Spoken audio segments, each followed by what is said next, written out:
Agora, vamos à pauta de Bolsonaro, porque é importante que a gente não esqueça. O presidente Bolsonaro está injustamente preso, com uma falcatrua de processo que não tem nem pé nem cabeça, mas essa é a realidade hoje. Então, sobre essa realidade, a gente comenta.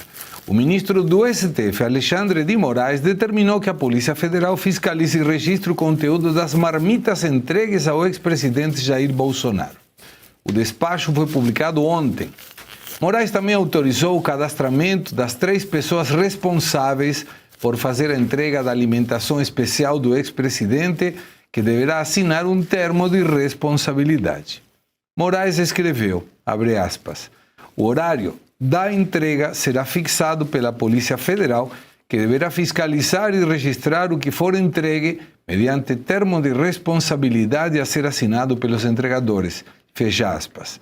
No mesmo despacho, Moraes autorizou a visita da ex-primeira-dama Michele Bolsonaro e da filha Laura Bolsonaro. A visita deve ser realizada no período entre as 9 horas e as 11 horas de quinta-feira. Por Laura ser menor de idade, a sua visita será feita em conjunto com a primeira-dama. A próxima etapa do processo envolvendo militares condenados pela Suprema por suposta trama golpista, o julgamento que vai avaliar a eventual perda de patentes do ex-presidente Jair Bolsonaro e de outros 4 ex-integrantes do seu governo, será realizado por um tribunal marcado pelo corporativismo e pela tradição de nunca, em 2 séculos de história, ter condenado um oficial de alta patente a esse tipo de punição. Formado por 15 ministros, sendo 10 militares e 5 civis, o tribunal vai avaliar a chamada indignidade ou incompatibilidade para o oficialato. 2 generais, Augusto Heleno, Paulo Sérgio Nogueira, Walter Braga Neto, além do almirante Almir Garnier e o capitão Jair Bolsonaro, serão avaliados. Professor Suano, o que podemos esperar dessa reunião?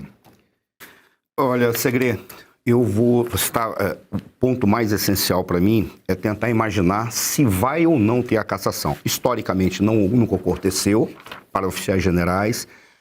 A punição, normalmente, ela é concentrada quando ocorrem crimes específicos dentro de unidades militares, ou são crimes que os militares, de alguma forma, possam cometer, que realmente desabona a sua honra. Há um dado que é bem interessante. Na mídia estão divulgando assim, são indivíduos condenados por golpe de Estado. Eu não creio que seja por golpe de Estado. O que está aparecendo, inclusive no processo, por favor, Marcília, que é o jurista aqui, me corrija, tentativa de golpe de Estado, ou tentativa de abolição violenta do Estado Democrático de Direito. Eles não aboliram, então já estão dizendo que é por golpe de Estado. Ou seja, já tem um conjunto de incoerências e contradições.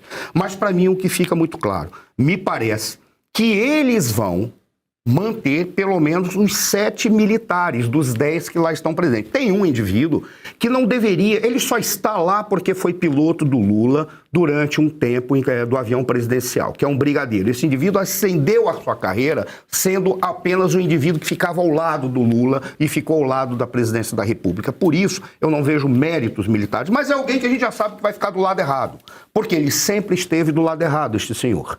Então a gente não espera, mas é muito claro que 7 militares ficarão. Há um dado que eu encerro, contando essa história eu já contei várias vezes. Eu vi de muito perto qual é a estratégia deles. Eles me falaram qual era a estratégia deles porque eu ouvi quando eu estava na Universidade de São Paulo. Ponto 1, na hora que eles ascenderam ao poder, vão desencavar ossos. Significava isso. Que isso? Toda vez que os militares tiverem diante de si a situação de corrupção, fraude ou qualquer coisa errada por parte deles no governo, eles vão arranjar um cemitério clandestino ou não para destocar ossos e dizer que os militares vão ter que ir para a defensiva para explicar aquilo, porque eles estão dizendo que esses ossos decorrem do período de 64. Isso vai ser uma forma de colocá-los no constrangimento. Ponto 2, sobrepor a justiça civil e anular a justiça militar.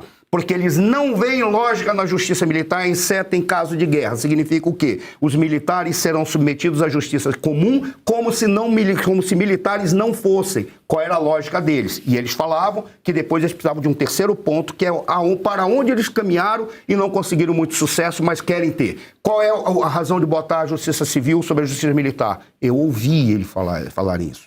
Se nós fizermos isso, nós transformaremos os praças, e para ver como eles sabiam o que estavam falando, em proletários. Praça de soldado até subtenente. Transformaremos os praças em proletários. Transformaremos os oficiais em burocratas. Vão apenas cumprir ordens sem discutir nada, sem entender o que estão fazendo, como se fossem funcionários públicos comuns. E transformaremos os generais em covardes. Ao fazer isso, eles estarão nas nossas mãos. O que faltará para nós? Entrarmos nas escolas militares e nos quartéis para colocar a nossa ideologia sobre a ideologia que vigia anteriormente. Assim, nós poderemos transformar as Forças Armadas. Isso só vai ser possível mediante o esvaziamento e a destruição dessa Força Armada que nós temos ainda aí.